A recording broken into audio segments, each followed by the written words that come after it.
Who's Afraid of Virginia Woolf? Is a play by Edward Albee, first staged in 1962. It examines the complexities of the marriage of a middle-aged couple, Martha and George. Late one evening, after a university faculty party, they receive an unwitting younger couple, Nick and Honey, as guests, and draw them into their bitter and frustrated relationship. The play is in 3 acts, normally taking a little less than 3 hours to perform, with 2 10-minute intermissions. The title is a pun on the song Who's Afraid of the Big Bad Wolf? From Walt Disney's Three Little Pigs, 1933, substituting for the name of the celebrated English author Virginia Woolf. Martha and George repeatedly sing this version of the song throughout the play. Plot summary. Act 1, Fun and Games. George and Martha engage in dangerous emotional games. George is an associate professor of history and Martha is the daughter of the president of the college where George teaches. After they return home from a faculty party, Martha reveals she has invited a young married couple, whom she met at the party, for a drink. The guests arrive: Nick, a biology professor, who Martha thinks teaches math, and his wife, Honey. As the 4 drink, Martha and George engage in scathing verbal abuse of each other in front of Nick and Honey. The younger couple is first embarrassed and later enmeshed. They stay. Martha taunts George aggressively, and he retaliates with his usual passive aggression. Martha tells an embarrassing story about how she humiliated him with a sucker punch in front of her father. During the telling, George appears with a gun and fires at Martha, but an umbrella pops out. After this scare, Martha's taunts continue, and George reacts violently by breaking a bottle. Nick and Honey become increasingly unsettled and, at the end of the act, Honey runs to the bathroom to vomit, because she had too much to drink. Act 2, Walpurgisnacht. Traditionally, Walpurgisnacht is the name of an annual witches' meeting, satiric in the context of the play. Nick and George are sitting outside. As they talk about their wives, Nick says that his wife had a hysterical pregnancy. George tells Nick about a time that he went to a gin mill with some boarding school classmates, one of whom had accidentally killed his mother by shooting her. This friend was laughed at for ordering Bergin. The following summer, the friend accidentally killed his father while driving, was committed to an asylum, and never spoke again. George and Nick discuss the possibility of having children and eventually argue and insult each other. After they rejoin the women in the house, Martha and Nick dance suggestively. Martha also reveals the truth about George's creative writing escapades. He had tried to publish a novel about a boy who accidentally killed both of his parents, with the implication that the deaths were actually murder, but Martha's father would not let it be published. George responds by attacking Martha, but Nick separates them. George suggests a new game called Get the Guests.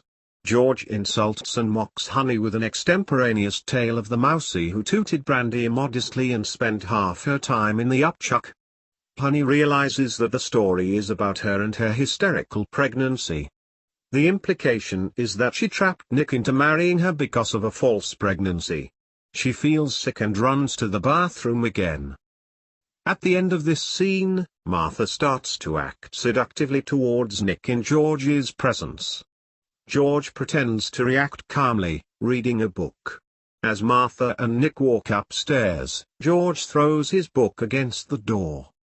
In all productions until 2005, Honey returns, wondering who rang the doorbell. Martha and Nick had knocked into some bells. George comes up with a plan to tell Martha that their son has died, and the act ends with George eagerly preparing to tell her.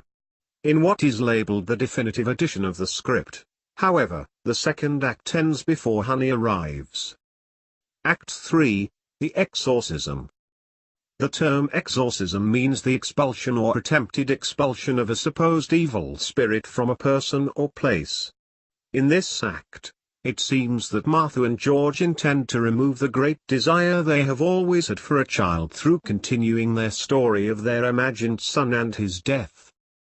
Martha appears alone in the living room, shouting at the others to come out from hiding. Nick joins her. The doorbell rings. It is George, with a bunch of snapdragons in his hand, calling out, "Flores para los muertos," flowers for the dead, a reference to the play and movie A Streetcar Named Desire, also about a marriage and outside influences. Martha and George argue about whether the moon is up or down. George insists it is up, while Martha says she saw no moon from the bedroom. This leads to a discussion in which Martha and George insult Nick in tandem, an argument revealing that Nick was too drunk to have sex with Martha upstairs. George asks Nick to bring Honey back for the final game, bringing up baby. George and Martha have a son, about whom George has repeatedly told Martha to keep quiet. George talks about Martha's overbearing attitude toward their son. He then prompts her for her recitation, in which they describe, in a bizarre duet, their son's upbringing. Martha describes their son's beauty and talents and then accuses George of ruining his life. As this segment progresses, George recites sections of the Liberami, part of the Requiem Mass, the Latin Mass for the dead. At the end of the play, George informs Martha that a messenger from Western Union arrived at the door earlier with a telegram saying their son was killed late in the afternoon on a country road, with his learner's permit in his pocket, and that he swerved to avoid a porcupine. The description matches that of the boy in the gin mill story told earlier. Martha screams, "You can't do that," and collapses. It becomes clear to the guests that George and Martha's son is a mutually agreed upon fiction. The fictional son is a final game the two have been playing since discovering early in their marriage that they are infertile. George has decided to kill him because Martha broke the game's single rule: never mention their son to others. Overcome with horror and pity, Nick and Honey leave. Martha suggests they could invent a new imaginary child, but George forbids the idea, saying it was time for the game to end. The play ends with George singing, "Who's Afraid of Virginia Woolf?" to Martha, whereupon she replies, "I am, George ... I am." Title.